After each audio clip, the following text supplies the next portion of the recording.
start. So, welcome everybody to the last line of the Fence Real Estate Meetup. I'm your host, Aaron Goins. I started this meetup because when I was in the military, no one in my circles talked about real estate. And we all talked about TSP, saving money and things like that. And a lot of times when people deploy in the military, you see a lot more dog chargers and pickup trucks on the road. So I started a meetup to educate people so that people can learn the benefits of real estate and build generational wealth for not only themselves, but for their families. So this meetup is every Thursday at 7 p.m. We have a whole bunch of different guests. I'm really excited about our guests today. Let me just tell you a little format of this meetup. So as you see, I'm introducing myself, and then after that, we go around the room seeing somebody's new, and then the guest speakers talks, and either presents or we have a Q&A session. Today's going to be a presentation from our guest speaker.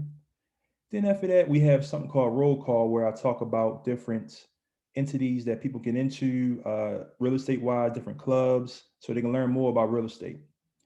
Then we have like a 30-40 minute breakout rooms. And then after that, something new to this meetup, we just have an after party.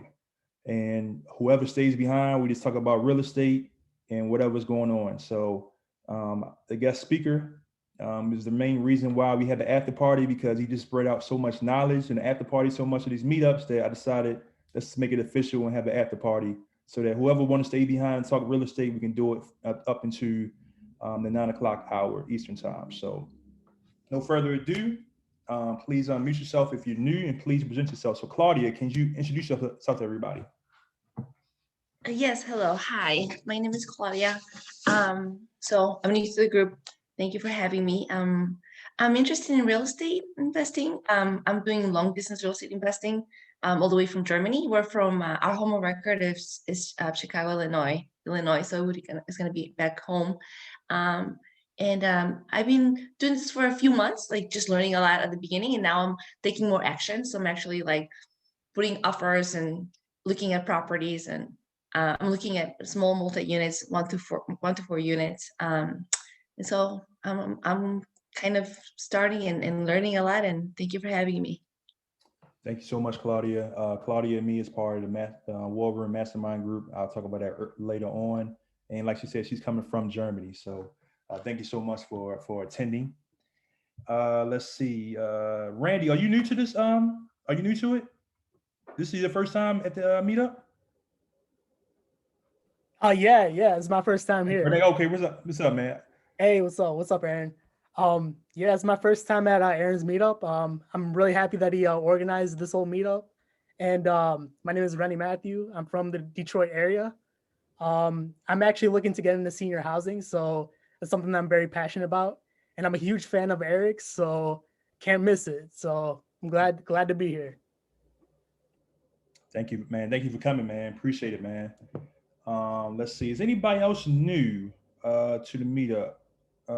Melanie, right? I'm new to your meetup. Yeah, there you go, Melanie. Yeah. Hey, y'all, come at you from Playa del Carmen, Mexico. I'm nomadic. I don't live anywhere, so I live here right now. I raise capital. I buy apartments and raise capital for those, and I dabble in lots of other goodies. So, yeah, that's what I do. Well, Melanie helped me out this week. She gave me some great knowledge, and one day I want to be like her and just travel the world and go to meetups and just she go from state to state, country to country. So that's awesome right there, Melanie. It's awesome. Let's see. But we have who's what's called cousin? There's a Sabrina. Yeah, Sabrina. Yeah, Sabrina. Please introduce yourself. Try to find the unmute button. Hello, everyone. I'm Sabrina. I'm Greg's cousin. I was invited to this meetup. I'm pretty new to real estate itself. However, I do currently own 2 assisted living facilities. So that's why I'm interested in tonight's meeting and looking to build a 40-bed facility in 2 years. Thank you for so much. And maybe in our after, if you stay behind the after party, I'll guest speaker and talk about grants and things like that that we talk about. So if he has a time, Okay. Thank you. because man, this guy got a wealth of knowledge. So anybody else new before we go to the guest speaker, please introduce yourself. Okay, so going once, going twice, sold. Okay, so let's go to our guest speaker. Let me see. Go. So, as you guys know, this meeting is about residential assisted living. I met our guest speaker. He's provided so much knowledge to this meetup. We have talked a lot about it. We talked about a lot of other things too. Mr. Eric has just provided me so much value, and I know you guys want to bless you guys with talking about something that I learned about last year that I think makes so much sense, especially with this silver tsunami going on. It's an urgent need now and more in the future. So, Mr. Eric, can you please introduce yourself to everybody? And the floor is yours, sir. All right. Hey, first off, thanks for having me here, Aaron. I mean, this is a true honor and a pleasure to just have the opportunity to share my passion, but more importantly, the focus and what really is in the coming need here in the very foreseeable future. So I'd like to thank everyone for being here in attendance, and hopefully I can provide some value. Love the dialogue at the after party. I actually love that you put that in there, and I'm really looking forward to just having an engaging conversation here. Right. So let's see if I can share screen. Is that right, Aaron? Okay.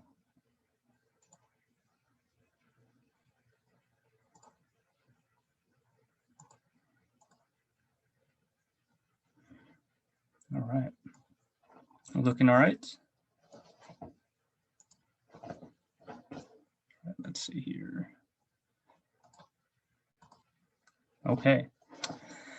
All right. So today we're going to actually talk about what everyone has been hearing, the rumblings of it. We're seeing it. We're living through it. And in all reality, it's actually just going to happen, right? And I titled this as the silver tsunami rising, because it is rising. I lived in Asia, and I did not know what a tsunami was until I started seeing the devastation. But once I realized that once you get that momentum and it just continues to build and build and build, it's a matter of how you really respond to it. And the focus in what do you do next, right? So I'd really like to talk a little bit about this in a sense of my twist as really the person that I am, my story, my focus, but more importantly, what that intent is just in real estate investing as a person, as a veteran, and more importantly, hopefully could add some value to many others. So I took this picture actually on one of my trips, and this picture actually meant a lot to me. Looking at this, you can see, is it sunrise? Is it sunset? Right. And I remember this because at that time, the sun was setting on me. Right. I'd actually lost my father right after this trip, and I remember going down this path. And it was just one of those trips where I said, you know, I've got to figure my way back, and the sun is setting and it's getting dark. But I had to make that decision of where and what direction do I go? Because in the end, you've got to make the decision to make sure that you're moving towards that path, whether you have a road, whether you have a trail, whether you have really just an open field. And in this case, it was an open field. And I reflect back on this time because it was really, really the time when I started thinking, what do I really want to do in life? Right. So hi, my name is Eric Devalla, and this is actually a pixel picture of, can anybody guess? Okay. All right, I will say this is what they call the evergreen plant of Texas. It's actually it's called the Texas Sage, AKA the Texas Ranger, AKA the Silver Cloud. Okay. I'm actually a retired veteran, 18 and a half years in the Coast Guard, had a corporate position. I am the managing director of Xenon Management Group, and I am the founder of Silver Cloud Homes. Really, in all that, you know, my focus now is what's ahead of me. I'm currently in a veteran incubator. It's a veteran entrepreneur incubator, and we'll talk a little bit more about that. Certified assisted living manager, and really, really my focus is to make that positive impact in the world. So having all that, I've had the pleasure to serve our country, others, and more importantly, I want to continue to do that just in what I'm doing. Okay, so these are some of the assets that I actually managed and quite frankly had the pleasure to dabble in, whether it was small boats, whether it was actually people, oil and gas, just in my background. Even with myself as landlording and in the real estate that I've done, it's really gotten me to the position of where I am. And I wouldn't be here without a lot of really, really good mentors, really good friends, family, and some amazing leaders that I've had the pleasure to serve under in the military. All right, so I always ask, there are really two cycles, right? Because you've got the sunrise and you've got the sunset, but when you really look at the generations, you've got the two spreads here, you know, between Gen Z and the baby boomers. And right now, I read an article, they were talking about the Gen C, generation COVID, right? So when you really look at that as a scale, we really want to consider this more so, where are we? Where will you be? And if you forecast this in the next 5, 10, 15 years, eventually we're going to be at one end of that spectrum of life, right? So really just bringing that back in context, you know, this is really what got me back to that original picture of where do you want to be? Okay, here's some facts. Okay. I know it's a lot of blank lines, but to be honest, there it is. 10,000 baby boomers are turning 65 every day. Right? 90% of seniors would rather stay at home. I had the fortunate responsibility of actually living with my grandma and making sure that she was taken care of. Same with my dad. And when you look at that, it really comes back to that cycle of life, you know, and when you look at that last stat, it does say 7 out of 10 people will eventually require some type of long-term care. So putting that into context, when we look at the generation, when we look at the cycle of life, it comes back to eventually we will age and that sun will set. So just putting that in context. Okay. As we look at this now, this is actually more along the lines of how many we have as far as baby boomers, the Generation X, the millennials, and then really how that works right now. And when you start looking at the scale, all it's really doing is increasing, right? I'm actually in the X generation. So I can tell you, once the baby boomer generation comes, there's a little bit of that dip, and then you'll start seeing that again with the millennials, right? So when you really start to forecast just numbers, it's back to that cycle of life, right? Here's another stat that came up, right? So when we're really putting this in pure context, when we start understanding what is happening around us, this tsunami, it's really the demographic, the societal change that's happening with an aging population. One way or the other, you're going to be on one side. Right? Okay. So now going into this, as far as an asset class, as far as assisted living, it isn't really, well, I'd like to say there is a spectrum, right? And the spectrum being hospice care, where you have long-term and really almost towards the end of life. You've got assisted living, which is right in the middle. That means you can help bathe, a few things with meds, not necessarily on the other side where you've got a retirement community, independent living, Folks are coming in and out and being able to drive, right? So you really are looking at it from this spectrum when you look at the ecosystem of senior housing, right? And I'd almost say that when you start getting into dementia care, a little bit more skilled, but more importantly, it still falls in line with what assisted living is. Okay. Now let's get into the asset class in itself, because this is really where you can start connecting those charts and the graphs that I had posted. But more importantly, what is that trend looking like?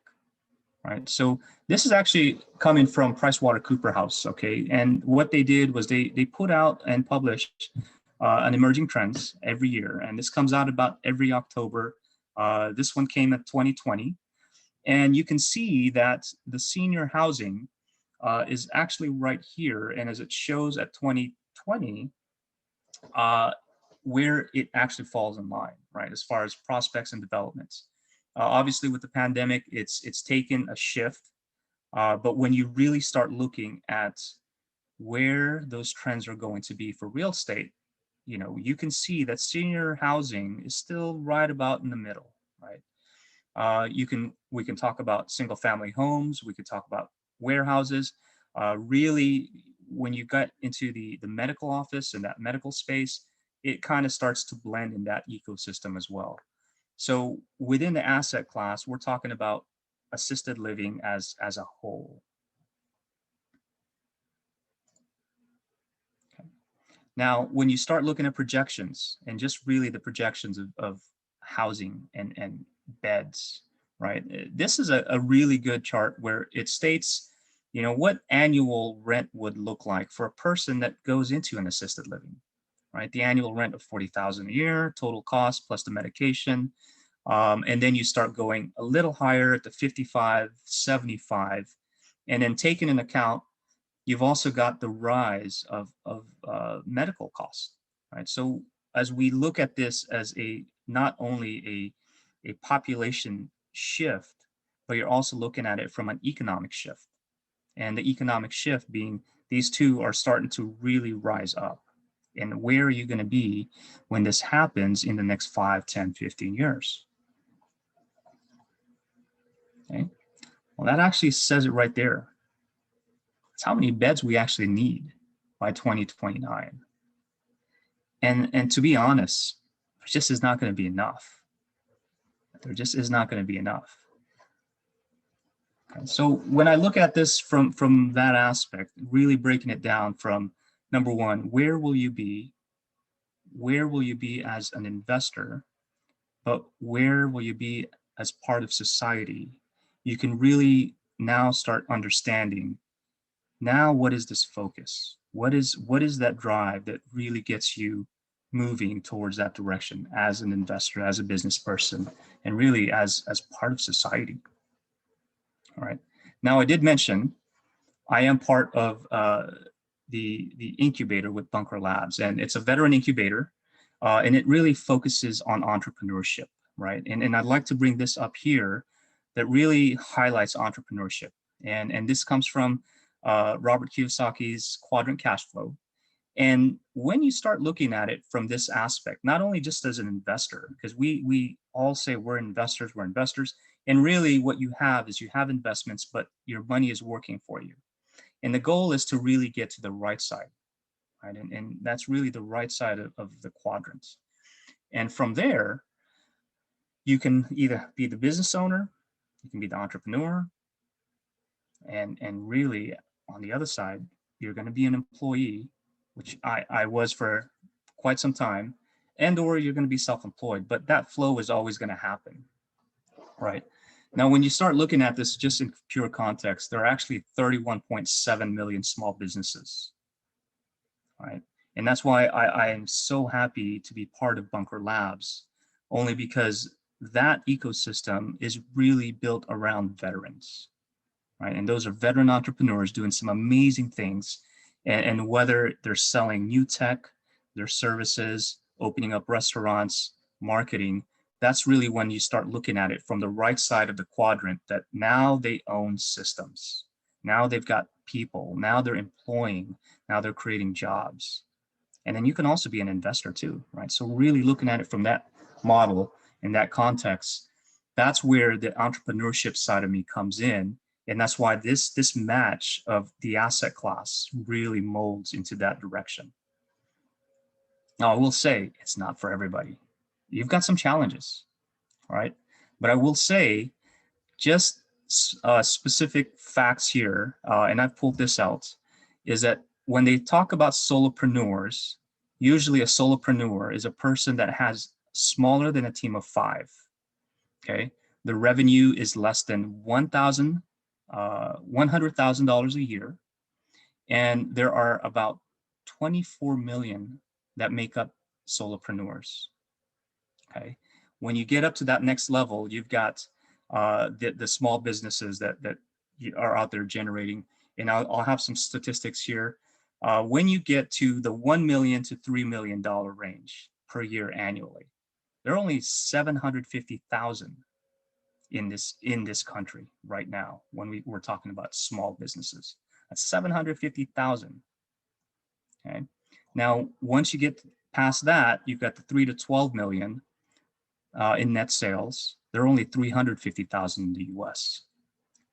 And then really, when you start slicing that back, the 12 million and above in revenue as a small business with more than 50 employees, there are only 146,000 in the US.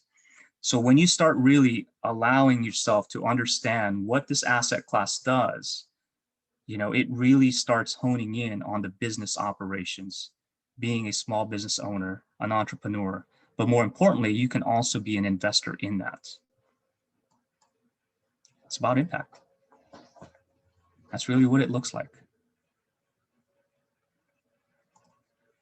Okay. Now, this is a really, really neat one because, you know, when I started looking at stats and what this all pulls into is that, you know, you've got the largest small businesses sector in the US right now. Anybody guess? First one, real estate. Right? So everything that contributes to small business actually comes back to real estate. So this is why this asset class is so exciting when you really mix the two together, right? Now, after that, you've got wholesale and retail and then also manufacturing, right? So that's really where the sweet spot of what a small business can do. But more importantly, when you mix that with real estate, this is the asset class that assisted living can really do for you. And just in these bubbles, this is actually where most of the funding and venture capitalism and capitalist investments and also all that just starts to become synergy. Right now, I'm in Houston, Texas. We've got an amazing synergy with the business and really the medical aspect of venture capital here. So I'm very fortunate to and really blessed to have that ecosystem where I can swim around and understand what new research developments are happening, especially in cancer. Okay. Does anybody know what this represents?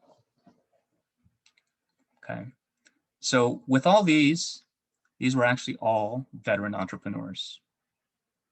Think about the impact. Think about what they did.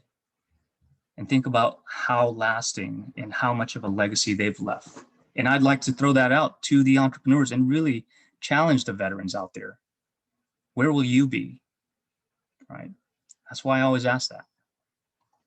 Okay. So when we really now go back to the asset class of assisted living, right? It's really broken up in 3 different sections, right? You can be the owner operator, you can look at it from the real estate, and then also the capital. Capital meaning private money, in just being the person that has capital. And then also you on the real estate side, it really becomes a real estate play as well, right? And some folks may just want to stay in the real estate.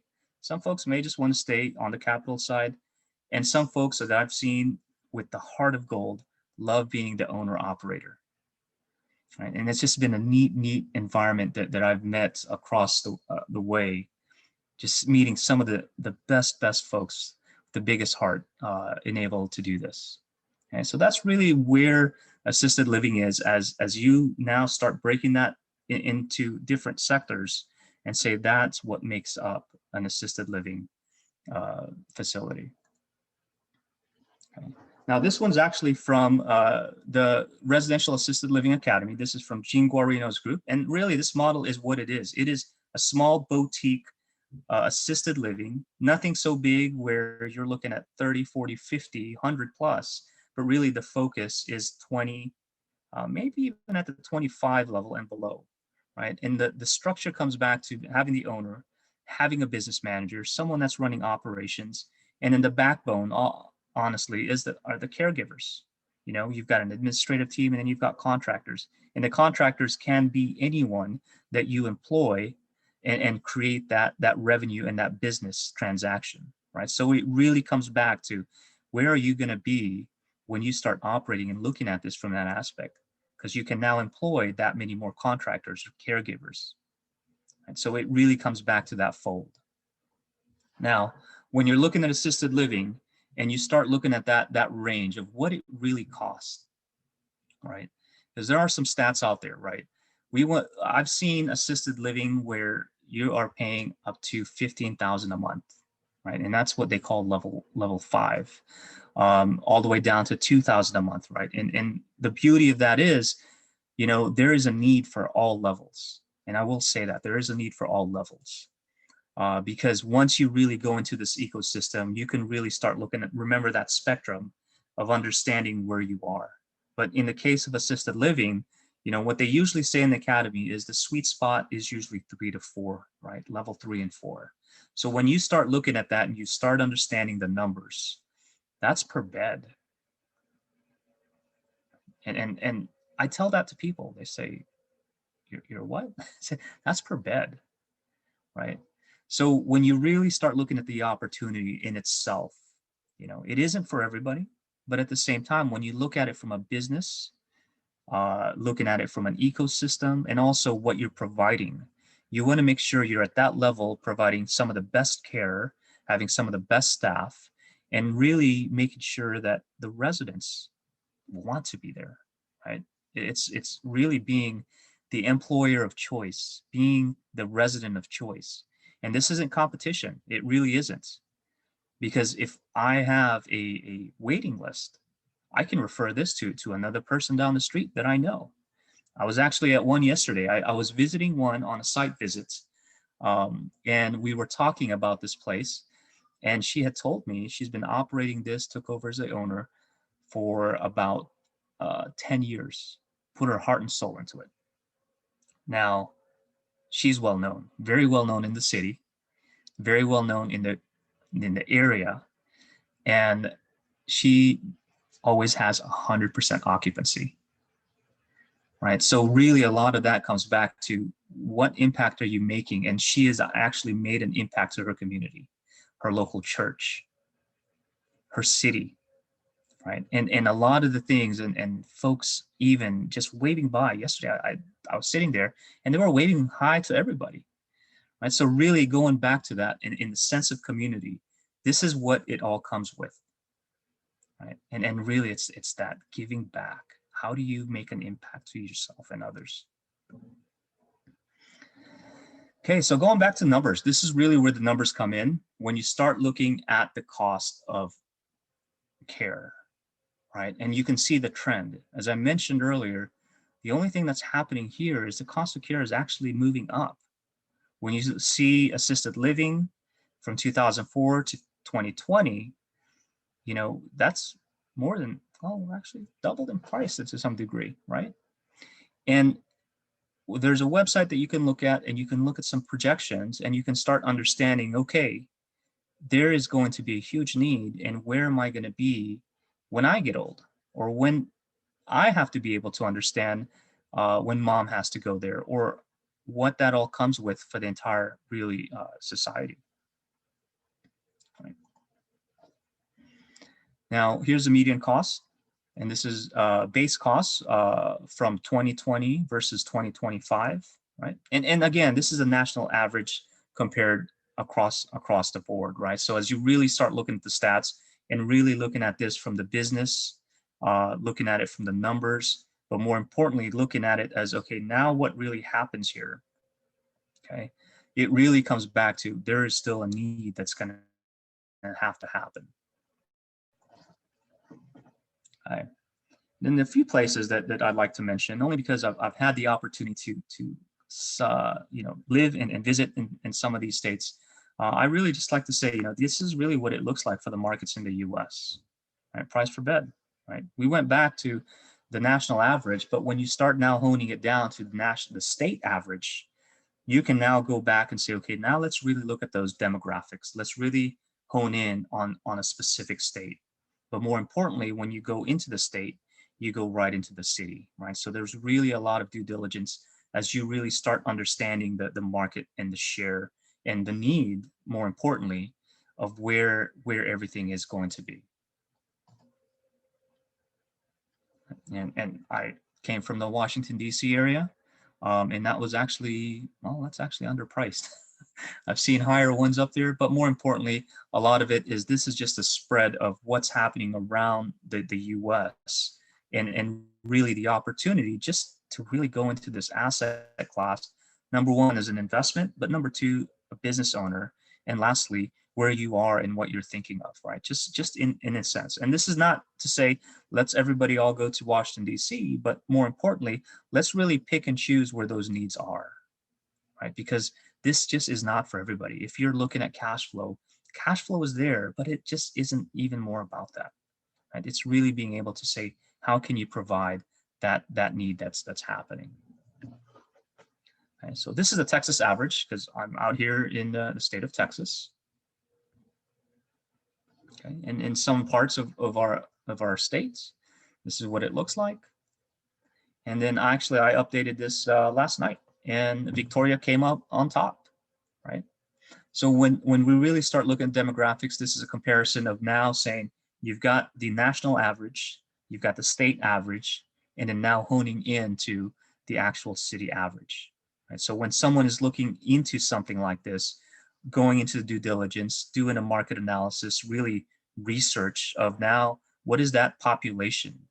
What is the median age? That's really when you start looking at the numbers and crunching down where that need is.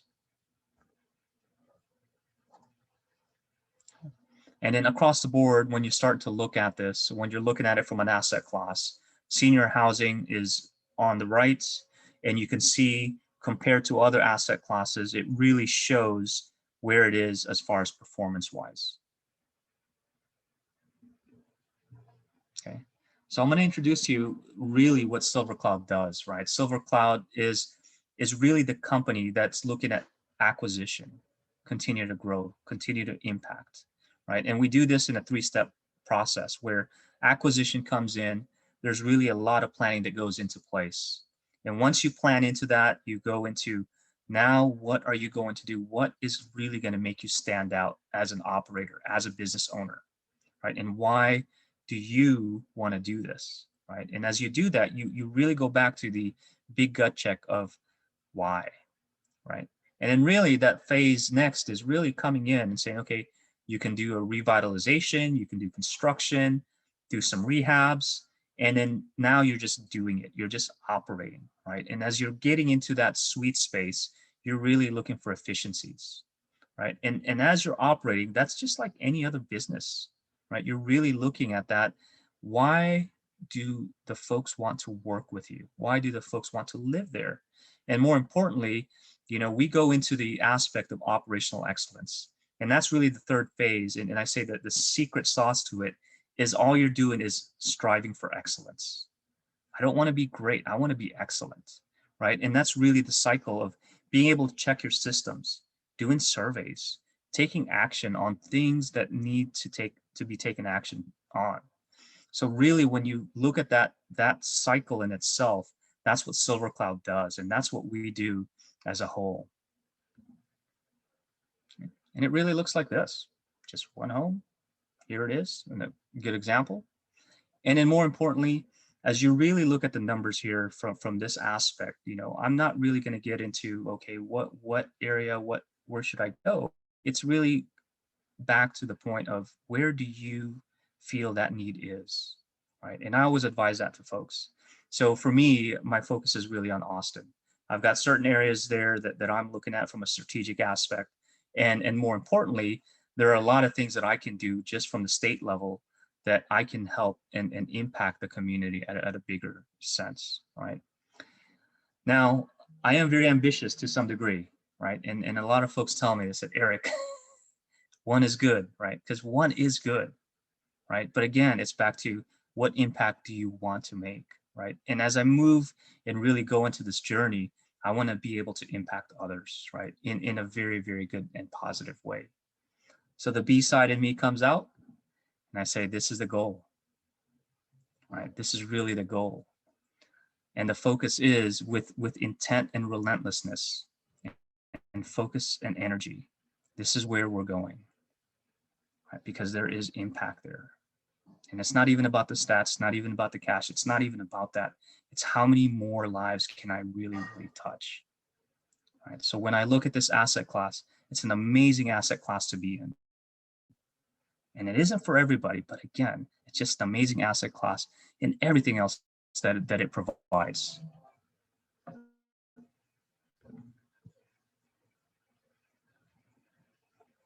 I just love this quote, right? What type of impact are you going to make as you age, your future self, and where will you be? My name is Eric Devalla, and you can find me here. And I really, really appreciated the time to share this passion, this asset class, and hopefully a new vision for others. All right. Wow, man. Great presentation, man. Great presentation. I think everybody learned something new today. Please, student people who are in the audience, please, if you have any questions, please ask Eric. I'll please unmute yourself and ask away. A lot of great information. Thank you, Eric. Aaron, I have a question. Hi, Eric. This is Mona McKenzie. I'm actually in the DC area. Quick question for you. I have had family and have friends of, my family and friends, sorry, they've been in nursing homes and assisted living facilities. So my question is, when you're looking at really analyzing these types of structured deals as far as assisted living facilities, how do you factor in the workers, the people who work with the residents? How do you factor that piece into your analysis of whether or not it's a good buy or not to purchase the facility? That's a great question. And I will say, Mona, that is the number one challenge. And I will say in this asset class, it is the number one challenge that every owner and operator will have, right? Because you look at the market rate of paying a caregiver, but you're also looking at turnover, right? So having folks and really being the employer of choice is what I say, is how do you now as a boss, how do you now as an owner or manager look into that and say, maybe I do, and I had a conversation with someone the other day, and she said, I pay everyone 50 cents more than the actual market, right? So when you really look at the analysis of that, there's gonna be payroll that comes in. So as you look at payroll, you have a percentage that you don't want to go over, but there's also the efficiencies that you want to make sure you're maintaining. So as you're doing due diligence, it is back to that business sense of just like any investing, right? And then a lot of that comes back to, okay, what salary are you providing? 401k? Are you providing bonuses? Are you providing paid vacation? I'll tell you a perfect example from yesterday's visit. Learned so much from her. And she said, one of her caregivers said, you know what? Burger King's paying $15 an hour. I think I'm just going to move over there. Wow. And she said, okay, tell you what, you work at Burger King for 2 weeks. I'll keep you on the payroll, and then you come right back here and make sure you work here. That shift in itself made the difference to say, are you serious? Yeah. So really it comes back to you as a person, you as an owner, as an entrepreneur, how are you taking care of your folks around you? Okay. Right. And then one So quick, that really is the aspect of it when you say, okay, now what is it really worth? What is it really, to my point of making sure I keep good staff, because that is going to be your challenge. mhm. Great, thank you for that. One more quick follow-up. Licensing, do you know how you find out about the different licensing standards because I believe that each person has to be, who's an ownership position, they actually have to be licensed to do assisted living facilities as far as ownership stake. Is that true across the country, or is that just here in the Maryland area? Correct. So every state is going to have, usually you'll look at the Department of Health, and the Department of Health in your state will have all the requirements for assisted living. It'll say you will, if you're a type A or a type B facility, it'll usually state what type of license and what your max capacity is. So the business actually has the license, right? But really you can be the owner. And what I've often seen is the owner operator are the managers.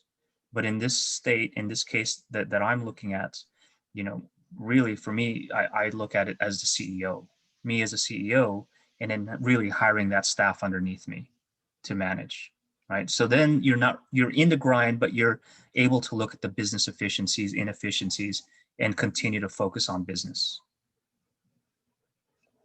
Great, thank you. Sorry, I just ran in from the car so I could That's great. ask this question. So I'm a little flustered, but thank you so much. All right, hey, Eric. Thank you so much for the presentation. I know we spoke a few days ago also about this. Now, question, I'm looking at liability. What type of insurance does one have, do you have to have to not only protect the clients, protect your employees from the clients and clients from employees, and also protect the business overall? That's a great question, because I am actually going through one right now where I'm looking at their structure, right? And everybody is structured differently.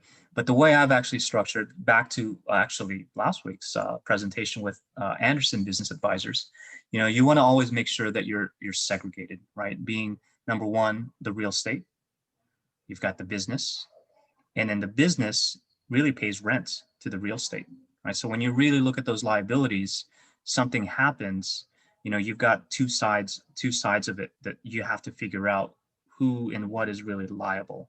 So when you start looking at insurance, you've got to have insurance for business. You've got to have insurance for real estate, an umbrella or something of that sort.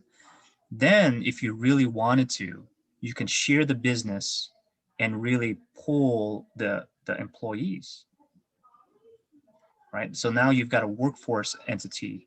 And what you've done is really structured it to where, and this is just one possible way of doing it, is then you've created contractors, and then you've got a business, and then you're paying each other, right? So then what you've done there is really, you've just created 3 LLCs, operations, and then you're now able to say, okay, now I can use that workforce and then deploy that to other areas as well if I needed to, right? So really that's the entrepreneurship side of it, and that's the fun part. And background investigation, is there, I'm assuming there's an initial background investigation. Is there a periodic or randomized background investigation just to catch anyone who something has happened in between, from the last one to the time they're caught doing something they shouldn't have? Yeah, so that's really all dependent as the employer, right? And that's where your policies and procedures really come into play. So you can go from background investigation to drug tests if you are the employer of choice, just like anywhere, right? You can say, what is really your policy as an employer, right? And again, it goes back to the business side, right? And you can have those things in place. I know of one where they're doing background checks annually, right? And they do randomized drug tests, making sure, just from a liability stance, right? So that's really, the sky's the limit when you start looking at policies. That's really back to the B side and operating the business. Thank you, Eric. All right. I just want to say this too before we have anybody else that Eric is in Miami because he's going to go to GrowCon, and I'm excited for him because not only is he going to GrowCon, but then he has some special parties he's going to go to, and I'm excited to see people he can will and deal with over the weekend. So I do have a question, Eric. With Ariel, and of course I went to the class with Ariel, but is there anything that you see that with can you talk about a little bit about the further you out from the city, the limitations you might have that Ariel was talking about? Can you just talk about that a little bit? Sure, that's a great question. I think I had it on the map, Midland, Texas, right? And some certain areas where you're just very, very isolated, right? Alaska's being one of them, right? I've got had a conversation a couple days ago. They said, hey, we're out here in the middle of nowhere, and eventually everybody goes back to the big city, right? So then it goes back to, you've got an RL in that area. If you're isolated or in a very far area, you've got to also think about the ecosystem, right? Can you provide, again, that next level of care? Because the progression is, if you are in assisted living, there's that progression where you may end up going towards the right side of that spectrum, and a right side spectrum going to the hospice, right? So you have to have both sides and understand, if I'm going into this asset class, I have to know, okay, what are the two sides of that spectrum, right? And they say that, if you find one of those big boxes, open up an RAL right next to that driveway, right?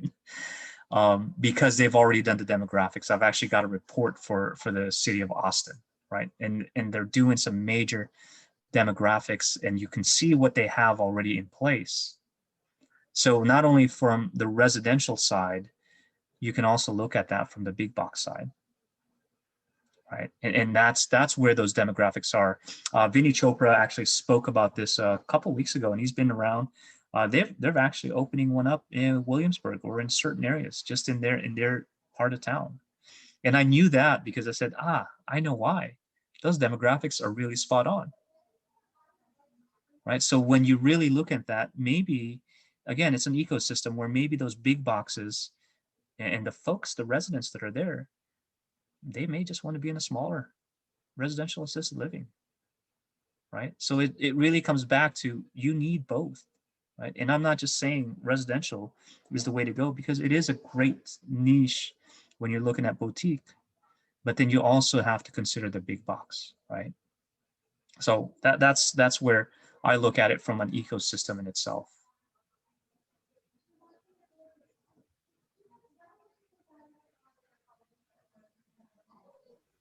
Hey, Eric, quick question. It's Rennie here. Hey, Rennie. What's up? Great presentation. Thank you. All right, so I got a quick question. So you're in the residential living or assisted living. Would you consider investing in like those big box assisted living facilities? Like, would you consider that like one over the other? Like, what is like the degree of care versus the other, and like, what is your opinion on that?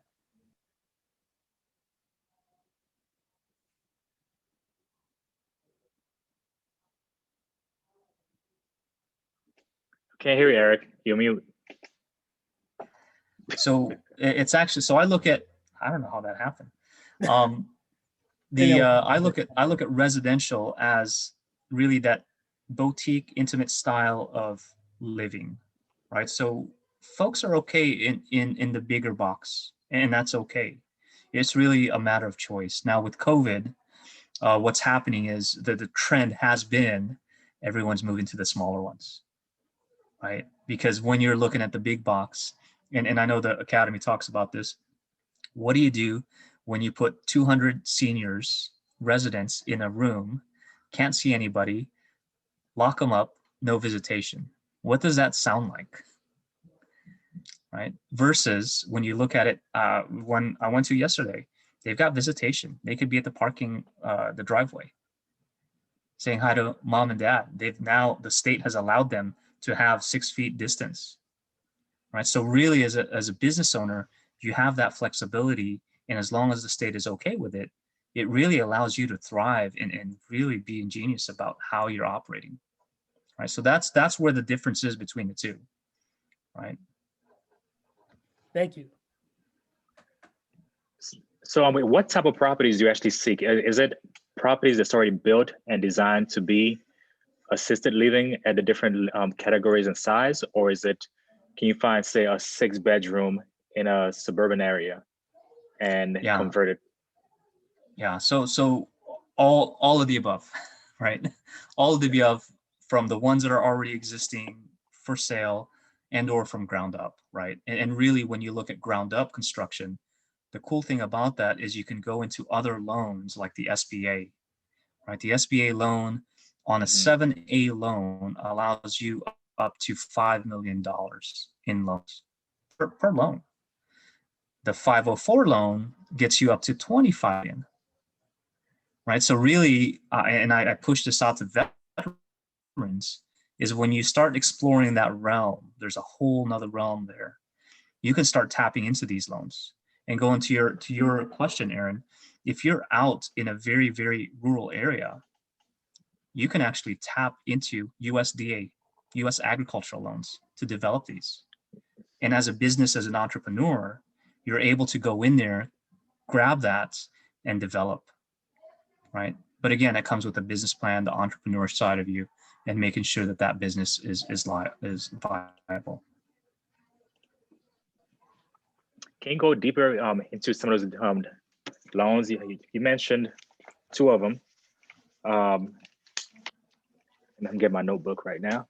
So you said the 5. Yep, it's the SBA 7A, and it is the SBA 504. U.S. Agriculture has a loan package as well, just on developments, believe it or not. It's just not for farming. And then USDA as well, right? So those are just really the start. And because I'm in this incubator, I opened up a new realm of actually venture capitalists.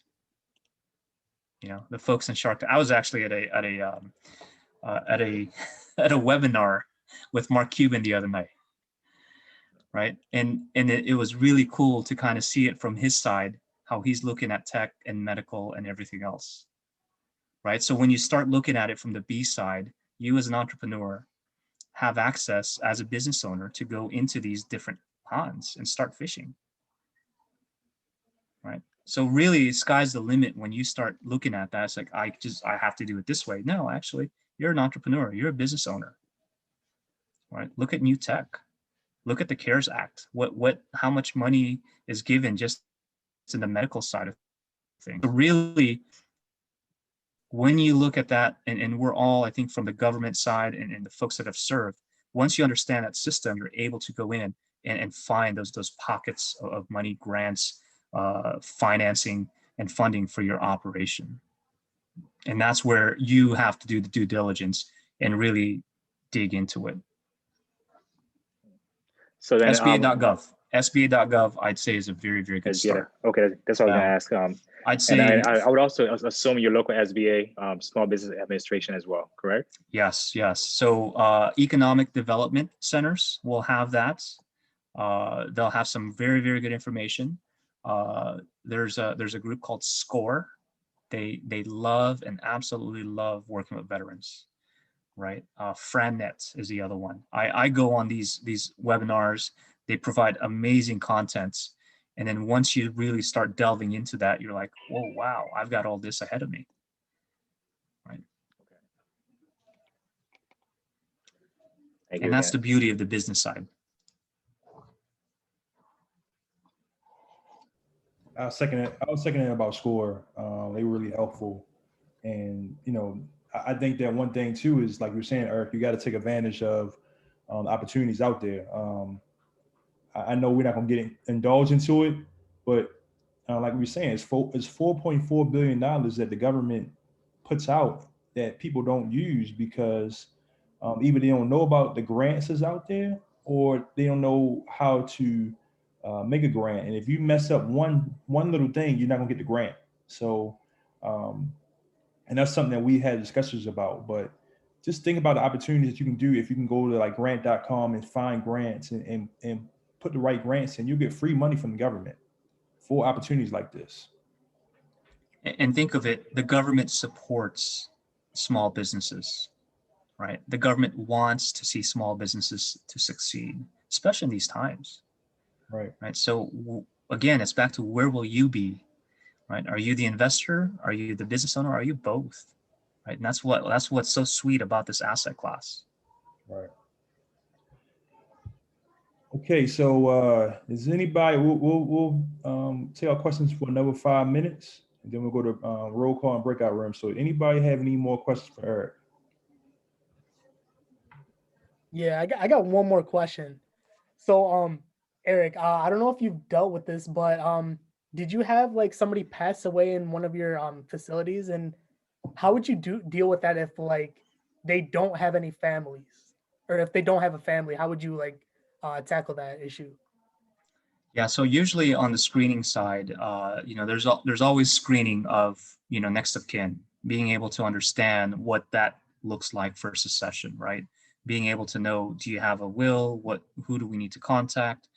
So really, as an owner operator, you also have the right to say no, right? So it comes back, but if you are going to accept the resident in, there's a lot of dynamics that go into that as well, right? So, I can't say, yeah, it's okay if they don't have family, but you have to be able to screen your residents as well, right? Thank you.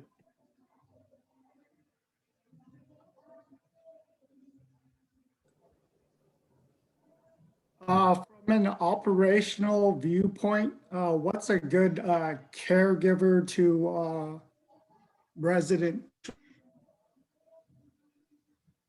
Yeah, so when you go to the big box, I want to say sometimes I've seen it 1 to 10 when, whereas when you look at from the small residential, the optimal sweet spot that you really, really want is 1 to 4, right? Or 1 to 5, right? So when you really start looking at it, you go back to staffing. I actually did I was doing a pro forma this morning. And as we said, okay, if we increase, and you take this under the due diligence of especially what Mona had mentioned earlier, when you increase bed sizes or X amount of residents in, you've also got to look at your staffing, make sure you've got coverage, right? You don't want necessarily, you want the staff cooking, cleaning, bathing, doing everything. Their focus is to caregive, right? And then you can really look at and saying, okay, maybe you get a cleaner to come in. So it alleviates their focus of not just, oh, I've got to do laundry, of I've got to wipe this down. And you can do little things like that, but having someone else clean it so that your caregivers can just focus on caregiving, right? Because that's what they are, right? So that's really when you start looking at the ratio, and you don't want to stress the staff so much that now they're saying, oh, guess what? I'm going to work at Burger King.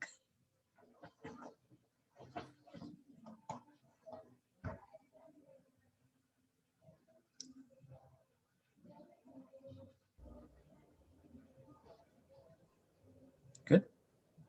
All right. Well, I guess that's it. So thank you, Eric.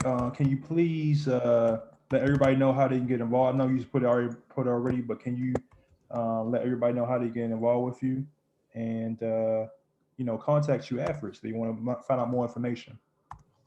Definitely. I'll put it on the chat, and I appreciate everyone's time. I wish you all the best. I hope you're all staying well. And lastly, I want to just make sure that, we're all amazing in this world, and amazing is good, but let's all be excellent. Absolutely. Absolutely, man. Absolutely. Let's not try to be average. Let's be spectacular, right? So, all right. Well, he's put in the chat. So please, if you guys have any more questions, please contact him afterwards. He has a wealth of knowledge, not with this RELs, but others. Like I said, he's really good with. We're talking about grants and other things like that. So like I said, Eric is a wealth of knowledge. I'm really honored to have him as my guest speaker today. Let's go to roll call. So roll call is where I just talk about different organizations that can help in your real estate journey, especially people who are starting new. I don't want to keep people out. So let's start with the military. ADPI, Active Passive Income, great organization. They provide a lot of knowledge. They have a podcast as well. Matter of fact, Mike Foster will be a guest speaker in a couple weeks. But they have a lot of information. They have a multi-family academy. They have a basically a single family academy as well. So ADPI, seven-figure flipping with Bill Allen. Bill Allen was one of the first people who I really looked up to in real estate. He's a pilot and a military pilot. He has a lot of great information. His seven-figure flipping is a really good program. White Feathers, they're another military affiliated program out of California. I'm gonna try to get one of their guys to be a guest speaker in the future. The War Room Mastermind group that me, Kenneth, and Claudia are part of. For veterans, it's a good mastermind group, and we hold each other accountable every week. There's a lot of different military people in there, and the networking is awesome. For civilians, Bigger Pockets, the #1 real estate organization in the world, basically. Just a big community of real estate investors and others in it. Jamal King Make Real Estate Real. It's a $1,000 course, but it has so much information from A to Z on real estate. One day we're gonna get Jamal to be a guest speaker. And then finally, Ring. That's the group that me and Ellison are part of. We have chapters in Washington State, California, New York, Carolina, New York. And we get together every 2 weeks. We get together and provide information. It's only $199 for the whole year, and you get a wealth of information, and you're probably guaranteed to get a deal. So if you guys want information about Ring, please get with me and Ellison about it. And then finally, if you guys like the content and like everything like that, please give this meetup a 5-star rating on Meetup. No shame in my game asking.